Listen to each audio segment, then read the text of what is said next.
মহাদেব আজ শিব চতুর্দশী কালই চলে গিয়েছে আজকে আমরা করছি আজ সোমবার তাই সবাই মিলে চললাম শিব মন্দিরে। দেখো এই দিদি বউ আর আমি যাচ্ছি শিব মন্দিরে। আমরা শিব মন্দিরে চলে আসলাম, এসে আগে মাকে দর্শন করলাম, তোমাদেরকে দর্শন করলাম, ছোট্ট একটা নিউ ব্লগ নিয়ে চলে আসলাম তোমাদের সামনে। আর এই শিব মন্দিরের পুরো মন্দিরের দৃশ্যটা তোমাদের একবার দেখাই, তোমরা দেখে নাও, কেউ স্কিপ করে না কিন্তু ভিডিওটা অনেকেই সুন্দর হইব। তোমরা কারা কারা শিব চতুর্দশী কমেন্টে কইও, আর যদি ভালো লাগে ভিডিওটা অবশ্যই কমেন্টে হর হর মহাদেব লিখবে একবার। আর বাবা ভোলানাথ তো অবশ্যই আছে, সবাই এদিকে বয়ে রয়েছে। আর আমরাও গেলাম মন্দিরে, পূজা হইতেছে, অন্যরার পূজা হইতেছে, এর লাগে আমরা কিছু বিডু পটু এসব শ্যুট নিলাম। আর এই যে আমার বাসরের জি তাই কইতেছে যে আমার মোবাইল উঠাইবে না। তো এই দেখো আমিও আইফুছি তোমাদের সামনে। তো আমি ছোট্ট একটা মানে শিব চতুর্দশী উপলক্ষে একটা ভিডিও নিয়ে চলে আসলাম। এই যে আমাদের বৌমা আর কী কী লাগে সব কিছু নিলাম। তোমরা কে কী দিয়ে শিব ঠাকুরকে স্নান করাইছে এটাও কইও। আমরা এই জিনিস এটি নিয়েছিলাম, যা যা লাগে বেল ফুল পাতা দুব্বা যা লাগে, ঘি মধু মিষ্টি যা আছে ফল আদি ইত্যাদি। আর এদিকে বৃন্দা দেবীও আছে, আর এদিকে পুরুতমশাই পূজা করতে আসছেন। অন্যরারে আমরা পূজারা একটু পরে এইব, আর আমরা পূজাটা তোমাদের লগে শেয়ার করার মতো সমাপ্ত নাই।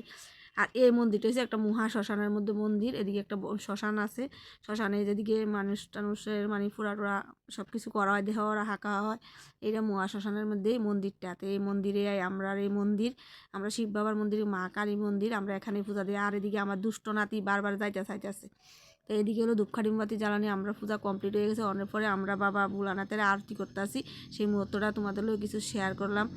এই যদি অবশ্যই তোমাদের আমরা এই ভিডিওটা ভালো লাগে অবশ্যই আমার ইউটিউব চ্যানেলটা সাবস্ক্রাইব করে দিবা, আর কেউ স্কিপ করো না, ভিডিওটা পুরাটাই দেখবা।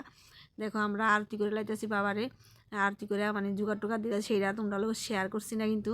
তো এই আরতি করানোর পরে আমরা বাড়িতে 3 বার পর দক্ষিণ কইরা মন্দিরে আমরা বাড়িতে আয় ফেরাম। তো এই পূজা প্রায় সবারই শেষ, আমরা 12টার দিকে গেছি শেষ প্রান্তে। তো এখন আর লোকজন যাতে নাই, আমরা ভাবলাম ধূপকাঠি মোমবাতি ঘরেই দিয়া দিই, বাবার সামনেই জ্বালাই দিই। তো আমরা ধূপকাঠি মোমবাতি বাবার সামনেই জ্বালাইতেছি, আর বাবাদের দিকে বসে আছেন। বাবার আজকে মনে সর্দি হয়ে যাবো, কেরে এত জল দুধ ঘি মধু ঢালা হইতেছে বাবার উপরে, বাবার সাথে সর্দি লইব, আর শরীর তো একদম লাচালাচি হয়েছে। এরপরে পূজা শেষ করে আমরা বাড়িতে রওনা দিলাম। বাড়িতে আয়া এরপরে আমার ঘরে ঠাকুরের পূজা দিয়ে গেছি, কিন্তু ভোগ নিবেদন হয়েছে না। তাই আয়া ঠাকুরের ভোগ নিবেদন করলাম, ফল টল মিষ্টি দিয়া যা কিছু দিয়া। আর আমার ঘরের বাবাকেও দেখে নাও, এই যে আমার সিংহাসন ঠাকুর ঘরের, এই হলো আমার ঘরের বাবা। বাবার তো পূজা দেওয়ানো এই গেছে। তারপরে এবার হলো আমরা প্রসাদ খাবার পালা। পূজা কমপ্লিট করে এই প্রসাদের থালা নিয়ে বইলাম। এবার এক এক করে সাকু কলা যা আছে মিষ্টি টিষ্টি এসব দিয়ে খানা হইব। আজকে আমরা এই আহার ফল খাইয়াই থাকা, ফল সাকু কলা খাইয়া থাকা হইব। রাত্রেবেলা একটু ফল টল খামু, এই হইলো আমরা মানে খাবার আর কি। তো আমার এই ছোট্ট নিউ ভিডিওটা তোমাদের কাছে কেমন লাগে তোমরা কমেন্টে বললো। আর কিছু ছবি তোমাদের লগে শেয়ার করছি, এই যে ছবিগুলা। তো যদি ভালো লাগে লাইক শেয়ার কমেন্ট, শেয়ার না করো কমেন্ট করো, আর প্লিজ সবাই একটু সাবস্ক্রাইব করে দিও। তো চলো আজকের মতো ভিডিওটা আমি এখানে শেষ করি। সবাই ভালো থাকো সুস্থ থাকো, টাটা।